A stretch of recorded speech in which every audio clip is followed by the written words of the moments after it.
reserva. Nesta quarta-feira da terceira semana da Páscoa, eu penso que a nossa reflexão, ela nem precisa ser muito ampla, mas apenas pontual de duas coisas, da primeira leitura e de algo do nosso evangelho de hoje. A primeira coisa da primeira leitura o que acontecia naquele tempo. Eu vou retomar um pouquinho esse texto só para a gente se contextualizar. Naquele dia começou uma grande perseguição contra a igreja. Então veja bem, começou uma grande perseguição contra a igreja. E normalmente quando a gente começa a pensar assim, perseguição contra a igreja, a gente já começa a pensar assim, destruição, né, das paredes da igreja, destruição do templo, ou até mesmo morte de padres, morte de bispos e tudo mais.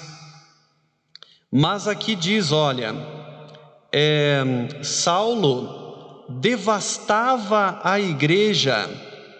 Mas como que ele fazia isso? Entrando nas casas e arrastando para fora homens e mulheres para tirá-los na prisão.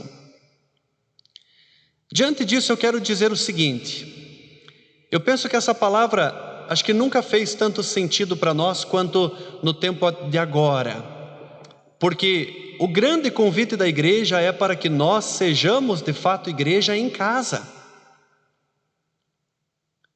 O que eu quero dizer é que naquele tempo a perseguição contra a igreja se dava buscando as pessoas e interrompendo as orações e o jeito de viver, destruindo as famílias, destruindo as casas.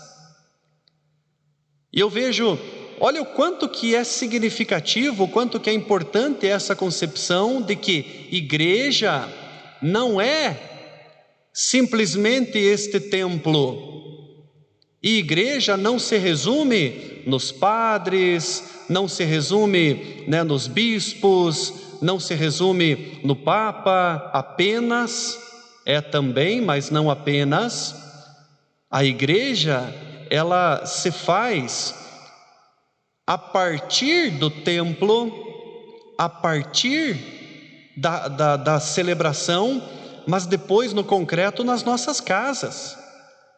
E essa deve ser a maior luta tua. Eu diria para você, meu querido irmão, minha querida irmã, mais do que você lutar para que você tenha fé, mais do que lutar para que você receba uma graça, para que você receba um milagre pessoal, é lutar para que você cada dia mais seja a igreja com a sua família. E se você for igreja com a sua família cada vez mais, rezando juntos, celebrando juntos, vivendo os valores de Cristo juntos, nós temos certeza que a igreja de fato terá muito mais força ainda para perpetuar a sua história no mundo e no universo com esta nossa graça. Depois, o segundo ponto desta liturgia, desta primeira leitura de hoje: mesmo diante da perseguição, que aqui está contando para nós nos Atos dos Apóstolos capítulo 8, mesmo junto com a perseguição, alguns se dispersaram e continuaram a pregar a palavra de Deus para que as igrejas também nascessem nas famílias e nas realidades de todos os outros lugares do mundo.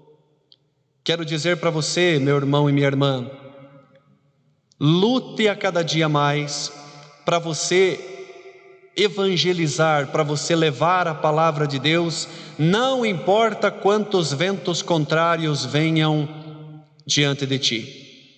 Pode o mundo inteiro estar contra você, pode o mundo inteiro estar contra a igreja, pode todas as realidades quererem destruir a igreja, mas se nós fizermos aquilo que está escrito hoje aqui nos Atos dos Apóstolos, capítulo 8, nós não deixaremos jamais e faremos cumprir aquela palavra de Deus que diz que o poder do inferno nunca será maior, nunca prevalecerá diante da igreja, porque cada vez que nós, como família, levarmos ao profundo a vivência da palavra de Deus, mais com certeza nós estaremos fazendo com que Deus cumpra o seu projeto, a sua vontade no meio de nós. Aliás, é sobre a vontade de Deus que eu falo esse terceiro ponto do evangelho de hoje e assim encerro a minha reflexão. Fala aqui no evangelho de hoje sobre uma vontade de Deus, sobre uma vontade de Deus. E esta vontade de Deus é que todos nós creiamos nele, é que todos nós vivamos a partir dele, com ele e sempre na sua vontade. Se a gente for perguntar assim, padre, mas como descobrir a vontade de Deus? O que é a vontade de Deus? Eu lhe digo uma coisa, a vontade de Deus, ela nunca será simplesmente algo pequeno, algo específico, mas a vontade de Deus é algo muito amplo, é algo que vem ao encontro de toda uma vivência de uma comunidade. Deus revelou para mim que a sua vontade é que eu faça isso, isso, isso e aquilo. A vontade de Deus, ela dificilmente se revela num particular, mas a vontade de Deus, ela se traduz numa vivência de todos, porque a grande beleza do ser igreja e da nossa fé é vivermos a comunidade, é vivermos o junto. Cuide para você não pensar que de repente a vontade de Deus é uma coisa muito específica. Não posso sair dessa linha porque essa linha que é a vontade de Deus. A vontade de Deus é muito mais ampla. A grande vontade de Deus é que todos creiam em Jesus Cristo e vivam a partir dele.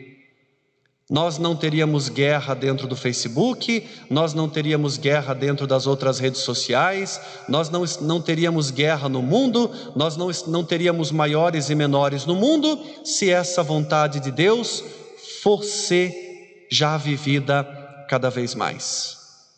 Vamos juntos crer em Jesus Cristo, viver a partir de Jesus Cristo, testemunhar esse Jesus Cristo, independente dos ventos contrários que possam vir diante de mim, e nunca deixar de ser igreja dentro das nossas famílias. Se nós vivermos bem o ser igreja dentro das nossas famílias, essa consequência belíssima vai acontecer em todos os outros lugares da face da terra. E não precisaremos esperar morrer para chegarmos no céu, porque aí já faremos com que o céu aconteça aqui na terra. Louvado seja o nosso Senhor Jesus Cristo. Para sempre seja louvado. E junto com o pão e o vinho, nós queremos trazer a tua vida, a tua história, o teu trabalho, a tua missão, as tuas intenções diante do altar com o pão e o vinho.